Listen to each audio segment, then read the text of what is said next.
Hey everybody, welcome back to another Lego room vlog of sorts. Today we're going to be adding lights. Well, we're not going to be adding lights to the Lego city. I don't want to go through that rabbit hole of adding lights to things like the Creator Expert modular buildings or rides or Lego sets of any sort. It's just a rabbit hole that I don't really want to start. But we are going to be adding some LED strip lights under here. Recently, we made some additions to the Lego room. We got rid of all of my boxes, which allowed us to make space down here for an epic train layout. Well, it's an epic train layout for now, and of course, it's still in the early phase of production here as whatever. It takes a long time to do cool things like this, but it's rather dark under here. So today we're going to be installing some LED strip lights, which I got from Amazon. I'm sure they're on Amazon.com, Amazon.ca. From Kiko. This costs 30 Canadian dollars. I think it's 50 feet. And they're pretty cool. I've used these before. They come with a remote. They come with multiple strip lights here that can be connected using adapters. This little power box here. And you can connect multiple strings to the same power box or this power supply. So we're just going to plug that in, and then also another string of lights here, and these can all be connected to one another. Pull these things out of the box, and you just slap them on there wherever you'd like them, and hit power on the remote, and boom, you got some sick lighting. Actually, I've used lighting like this around my part bins, and also we've done some stuff under the tables like this in our old layout in the old place. But I'm excited to do it here because it's in desperate need of some lighting. And the really cool thing is the electrician that did all of the pot lights in this room, whoa, he's a beauty. He actually watched my YouTube channel. He's like, you're going to do lights underneath the table? You need to put a power supply or power outlet on this pole here, which we surrounded by Lego, of course, so that when you do put lights under here, you're not tripping over a cord. So that's brilliant. So today we're going to be adding the lights underneath here, and we're also going to be discussing maybe some future plans, just sort of taking a look at some of the stuff under the table here. I want to do so much under here. It's just going to take a long time to do, but this is definitely a step in the right direction. Let's get these lights installed. All right, everybody, the lights are on under here. That is pretty cool. And you know what? I think to thoroughly enjoy the lights, we need to do something here. And that's turn off the pot lights because it just looks so cool. Look at that.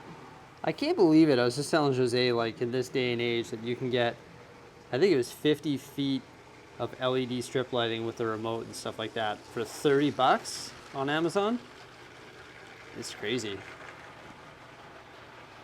And we just did one perimeter sort of around the whole thing. We centered it as best we could.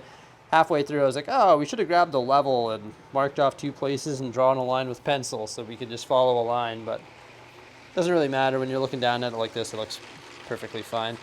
We just did one stretch along here. That's over top of the 40-inch platform. I think it does fine, but probably could have done 2. But our power source is over here, right? And we just sort of tucked it right up there, the power box, and ran the cable up the pole there. Here's our remote, so we can change it to any color. I guess you guys can't really see that in the dark, but oh wow, that's vibrant. Or we could go to like purple or red. Ooh. Oh, Tico got scared of the train.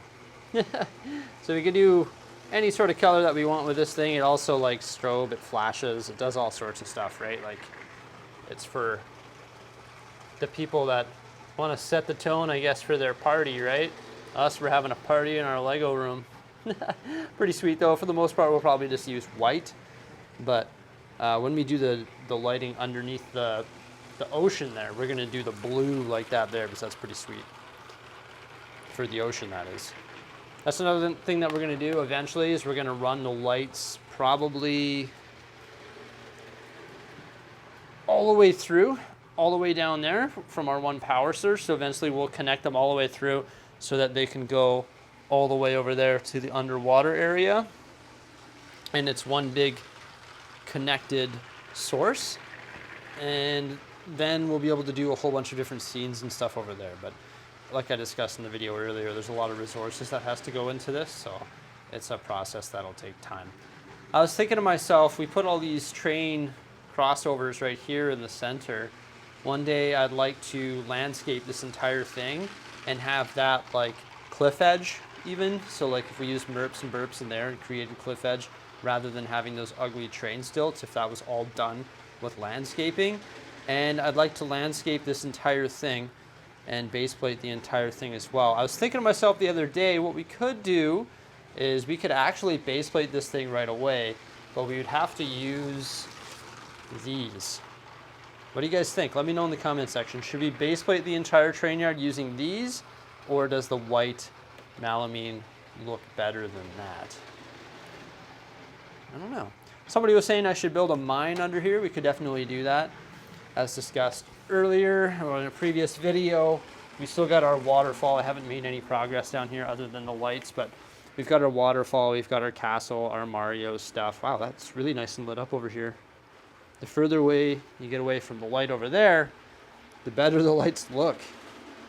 Phenomenal. Got our train rip in there, the high-speed passenger train. We got the interior loop, the exterior loop, and the things that we could do down here are truly endless. Lighting was the first stage. But should we base plate that entire train yard over there? Let me know. And yeah, like I was saying, I think we could do some sort of cliff edge all throughout the center there. Honestly, the more pieces that we throw at this setting under here, it's going to be, like the better it'll be, right? Like we could do mountains on the back side and just sort of just cover this entire thing with epic stuff. This was the first step though. Glad that we got it done today in this little Lego room update here. Getting lights installed, pretty cool. I'll never put lights in my actual Lego sets, but, well, never say never, right? But this was definitely the way to go. LED strip lights on Amazon, guys. If you're looking for light solutions for anything, even like under cabinet glow in your kitchen, this is the way to do it. My old house had under cabinet glow in the kitchen. It's very affordable, actually. You just plug it in and away you go, right? So you can use these lights for anything. You can use them for your apartments, or you can use them for under your tables, or you can use them in your shelving units if you truly wanted to light up your packs or billy shelves or any shelving units that you might have in your studio. Make sure you check it out. Let me know if you guys have any suggestions or anything. Let me know what you think of these changes. Remember to like, subscribe, and stay tuned for some more great stuff coming out here in the near future. I could sit down here and look at this train go around this track all day. Maybe that's what I'll do for the rest of the day. Just play with my Lego trains. Definitely wouldn't be opposed to it, but we got lots of stuff going on, so I better get to work on a separate, or another project, that is. Everybody take care. Have a great one. Farewell.